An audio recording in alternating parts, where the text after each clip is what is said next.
नमस्कार, आप देख रहे हैं अपना दिल्ली एनसीआर। मैं हूं आपके साथ लक्षिता शर्मा। मैं इस वक्त मौजूद हूं रजौरी गार्डन और आज हम बात करेंगे वुमेन सेफ्टी के बारे में। लोगों के क्या है विचार, आइए जानते हैं। मेरा नाम गुनीत कौर है। गुनीत, मुझे एक चीज़ बताइए कि अभी वुमेन सेफ्टी के बारे में बात की जा रही है, तो आपका क्या कहना है इस पर? देखो, आपको पता ही है कोई आज तक कोई स्ट्रिक्ट रूल आया नहीं। अगर हम बात करें रेप को लेकर, तो निर्भया केस जो था बहुत बड़ा एक एग्जाम्पल सेट हो गया था कि girls are not safe in India. उसके बाद भी निर्भया केस को जस्टिस मिली तो बहुत टाइम बाद मिली, जहाँ पे उनके parents were literally roaming for justice, नहीं मिली। उसके बाद बहुत सारे केसेस हुए, इवन दो विलेजेस में केसेस होते वो बाहर नहीं आ पाते। पॉलिटिकल लीडर्स हैं, even though they are also the part of rape cases, to be very honest, वो डिस्क्लोज नहीं होते just because they are on the post.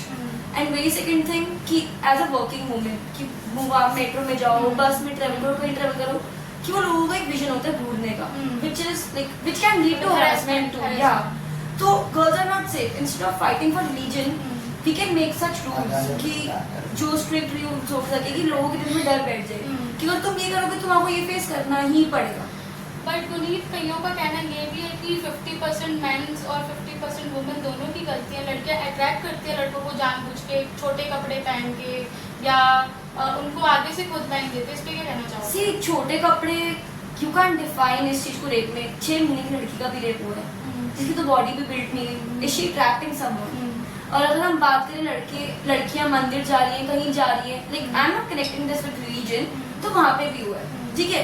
मैं ये नहीं कह रही कि लड़कियां कहीं गलत नहीं होती, कहीं लड़कियां विक्टिम प्ले करती है कार्ड की, हमारे साथ ये हो गया वो हो गया, बट जिनके साथ फॉर रियल होता है पर उनको जस्टिस नहीं मिलती। हम ये तो नहीं करेंगे जिन्होंने गलत किया, जिन्हें गलत हुआ है, हम उनको ना जस्टिस दें। बट इसमें ये भी एक चीज देखी गई है कि सरकार कुछ नहीं कर रही है। निर्भया केस जब हुआ उसके बाद थोड़े समय के बाद ही सब कुछ ठंडा पड़ गया। उस पर क्या कहना चाहोगे? देखो, हमारी ना बेसिकली इंडिया में है कि एक चीज को देंगे तो बिल्कुल हाइक देंगे, उसको गिराएंगे तो बिल्कुल गिरा देंगे। कैंडल मार्च करना, ये सब करना ठीक है, लोग आते हैं अपना इनिशिएटिव जरूर देते हैं, बट हमें at least as a democratic country हमें अपने हक के लिए लड़ना चाहिए। मोदी सरकार के लिए क्या कहना चाहोगे? देखो, मोदी सरकार का मेन एजेंडा 2014 से रहा है कि धर्मों को बंटवाना, ठीक है। आज तक किसी लड़की की कोई बात नहीं, गर्ल्स सेफ्टी कोई बात नहीं, एम्प्लॉयमेंट बोलते एम्प्लॉयमेंट की भी कोई बात नहीं। मैं थोड़ा टॉपिक से बाहर जा रही हूँ, बट मोदी सरकार यहाँ पे लड़कियों के लिए तो मतलब आप क्या चाहते हो कि लड़कियों के लिए क्या किया? देखो, अभी आपने देखो बीजेपी के लीडर की वीडियो वायरल हुई है रोड की। Is this the way to treat country? ऐसा तो बिल्कुल नहीं है। तो कर तो हम उस तरीके से रहे हैं, जब खुद ही लीडर क्रिमिनल हो गए, रेपिस्ट होगा, तो तुम कहाँ से एक्सपेक्ट करोगे कि तुम्हारे लिए ठीक होगा? बाहर से रिलेशन बनाना, बाहर की कंट्री से बनाना, लोगों को पागल बनाना कि हिंदू खतरे में है, मुस्लिम खतरे में है, सिख खतरे में कोई नहीं। खतरे में वो है जो पार्टीज के वो कितना के पीछे घूम रहे हैं, बिल्कुल वो उनका बिल्कुल कनेक्ट हो गए कि जो मोदी जी बोलेंगे वही ठीक होगा, कि उसके अलावा कुछ नहीं। At least we should use our own mind, अपना एक थॉट, ये चीज जो बाहर है वो हमारे साथ हो जाए। हम जस्टिस के लिए नहीं भागेंगे, फिर हम सपोर्ट करेंगे मोदी जी को। This is the thing India should think कि एक तो सबसे बड़ी एजुकेशन यहाँ पे नहीं है। एजुकेशन पे टैक्स दे रखा है 18-80% का, वेराज अगर हम बात करें अल्कोहल की, एक के साथ एक फ्री, तो यहाँ से लोगों का माइंड ट्रैप किया जा रहा है। अगर लोग पढ़ जाएंगे वो चीज तो गलत है। अगर लोग पढ़ जाएंगे तो फिर वोट नहीं मिलेगा, और अगर लोग एजुकेटेड होंगे तो आई गेस कि ये रेप का भी थोड़ा कम होएगा। आई गेस आपका क्या मानना है इसमें कि क्या क्या कदम उठाने चाहिए? और गर्ल्स के लिए as a working women, girls के लिए क्या कहना चाहिए? देखो, as a working women I will say कि एक तो पहली बात, एक स्ट्रॉन्ग बन के बाहर आओ। ये नहीं कि अगर हम कंप्लेन करेंगे हमारे कुछ गलत हो तो हमारी बदनामी होगी।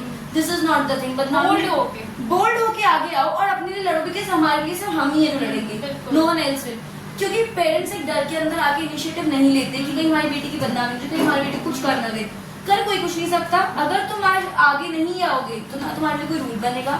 अगर कोई रूल नहीं बनता, ये शरिया में जो रेप छुप के हो रहे हैं वो शरिया में रोडों पे हो रहे हैं।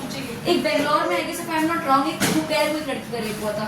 अगर हम बात करें छोटे कपड़ों की, तो 6 महीने की लड़की का भी इवन दो एनिमल्स तक का रेप हो रखा है, वो कौन से कपड़े पहनते हैं?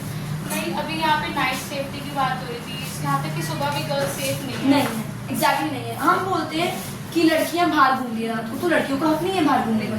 नहीं, बोला जाता है कि अपने पापा के साथ जाओ या फिर अपने बड़े भाई को लेके जाओ साथ में। तो फिर लड़कों को बोलो कि अपनी बहनों को लेके जाएं साथ, लड़की उनको बोलो कि अपनी वाइफ को लेके जाएं साथ। क्यों? मेंटालिटी थोड़ी चेंज करनी है। मेंटालिटी चेंज करने के लिए प्लस स्ट्रिक्ट रूल्स। जब तक वो स्ट्रिक्ट रूल्स नहीं आएंगे तो डिफरेंट पॉइंट्स आएंगे इवन तो एक एडवोकेट बोल रहे थे हाँ। कि जब एक रेप हुआ कि सारे माँ को पता नहीं था लड़की का है कि लड़की के पास हक नहीं है, छोटी बच्ची तो है नहीं लड़की जो बाहर जाएगी, लड़की के पास राइट से सब कुछ है, वो बाहर निकल सकती है, वो अपनी आजादी ले सकती है। हम लड़का लड़की में जो लड़की का है वो लड़कों का ही सेम माइंडसेट सब कुछ होना चाहिए।